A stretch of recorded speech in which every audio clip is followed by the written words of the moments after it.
Good morning students.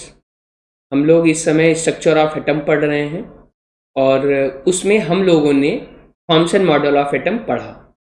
आज की इस वीडियो में हम लोग रदरफोर्ड मॉडल ऑफ एटम पढ़ेंगे, लेकिन उससे पहले हम लोग थॉमसन मॉडल ऑफ एटम को एक बार रिकैप्चुलेट करेंगे। Without any delay let's recapitulate Thomson model of atom and move forward to Rutherford model of an atom.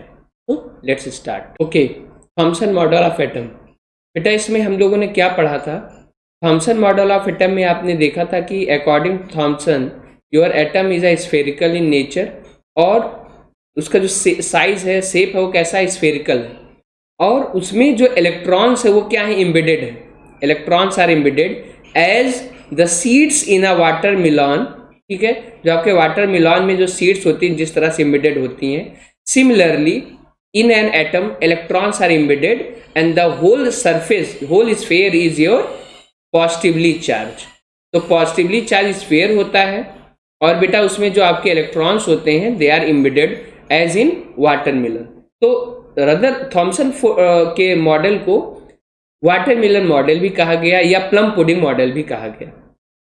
Thompson का जो मॉडल है उसके अकॉर्डिंग एटम क्या है बेटा? कि एटम एक स्फेयर है और उसमें जो आपके पार्टिकल्स है ना, पॉजिटिव पार्टिकल्स पूरी तरह से यूनिफॉर्मली उसमें आपके स्प्रेड है और इलेक्ट्रॉन्स उसमें एम्बेडेड है।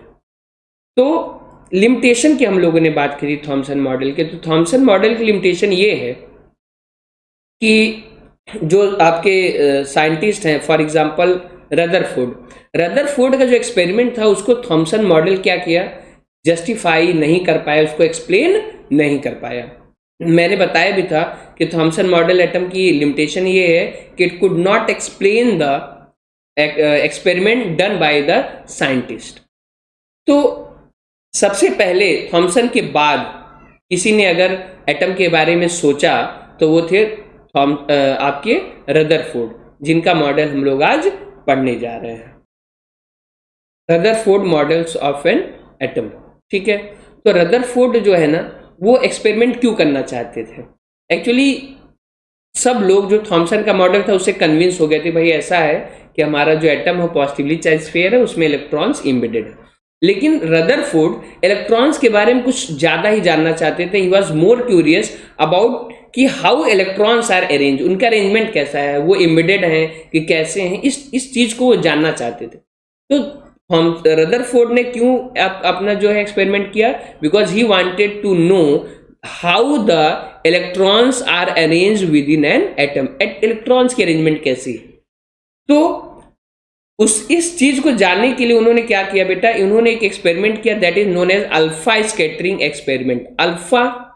अल्फा रेज अभी हम बात करेंगे क्या होती हैं, और स्कैटरिंग मीन्स बिखरना। तो अल्फा रेज को वो क्या कर रहे हैं, किसी एक गोल्ड फॉइल या किसी भी मेटल के फॉइल पर क्या करेंगे बेटा? उसकी बम्बार्डिंग कराएंगे। तो उससे वो जो रिजल्ट्स आएंगे उससे वो कंक्लूजन निकालेंगे और वो देखेंगे कि जो थॉमसन ने बताया क्या वो सही है। ऐसा ही हमारा एटम होता है। तो इसके लिए उन्होंने क्या किया बेटा? अल्फा स्कैटरिंग एक्सपेरिमेंट किया। तो इस एक्सपेरिमेंट के लिए उन्होंने गोल्ड फॉइल ली और क्या लिया? Alpha race.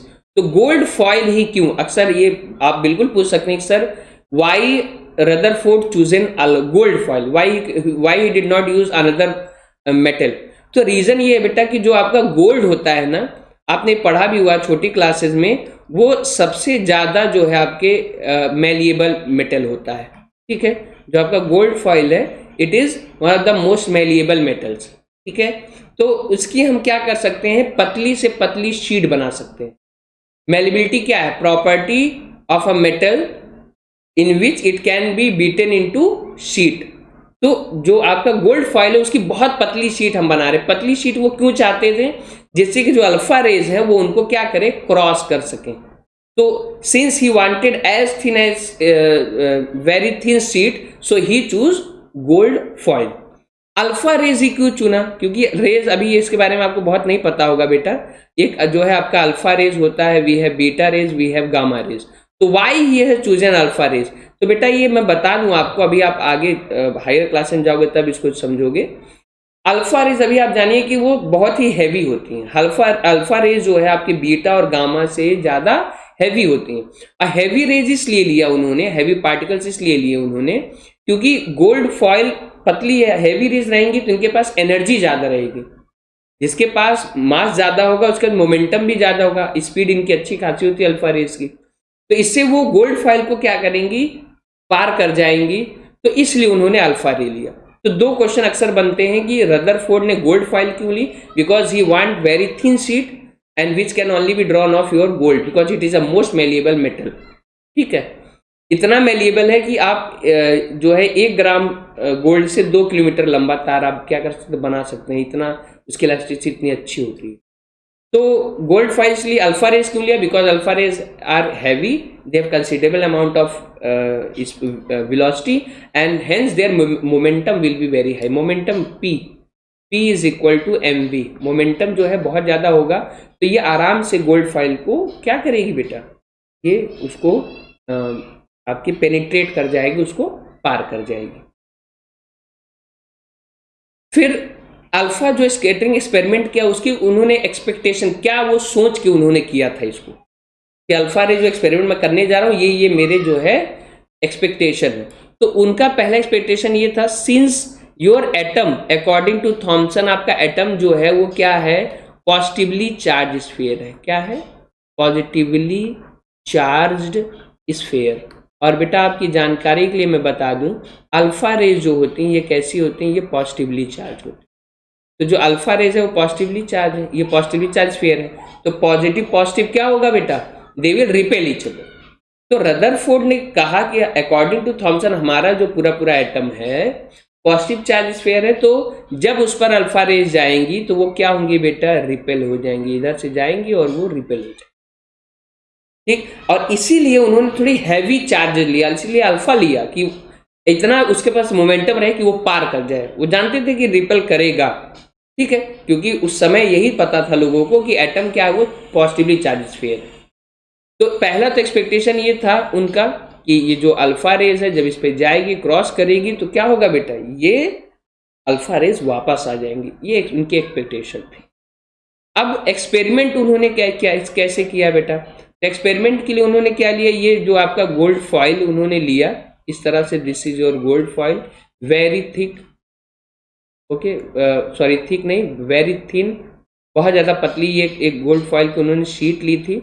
ठीक है, और इस पर जो है एक सोर्स से, जो अल्फा रे का सोर्स होता है, this is your source of alpha रे, तो अल्फा रे के सोर्स से उन्होंने इस पर क्या की बेटा, बम्बार्डिंग कराई, अल्फा रेज की बौछार इस पर कराई उन्होंने इस गोल्ड फॉइल पर।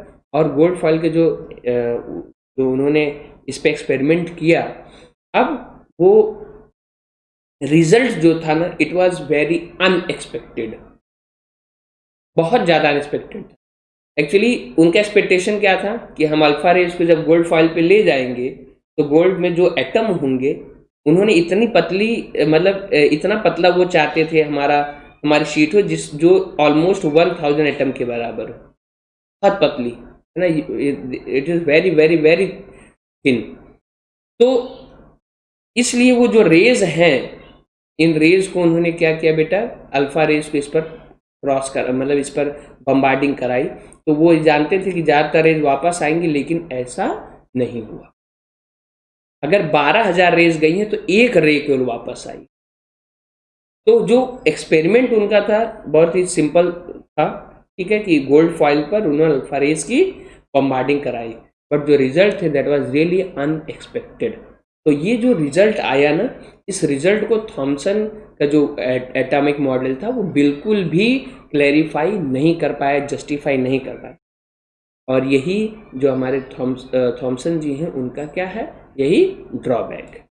तो अगले वीडियो में ये देखेंगे कि क्या ऑब्जर्वेशन थी, क्या कंक्लूजन था, और रदरफोर्ड का मॉडल क्या वाकई में सही है या उसमें भी कुछ ना कुछ कमियां रह गई हैं, कुछ ना कुछ गलतियां रह गई। तो जो क्लियर है अब तक का जो हम लोगों ने पढ़ा, थॉमसन मॉडल के बारे कैप्चुलेट किया, फिर हम लोगों ने क्या किया बेटा कि आपका जो रदरफोर्ड का मॉडल है वो क्या है, अल्फा स्कैटरिंग एक्सपेरिमेंट उन्होंने किया मॉडल को जानने के लिए। क्यों अल्फा स्कैटरिंग एक्सपेरिमेंट किया, because he wanted to know how electrons are arranged.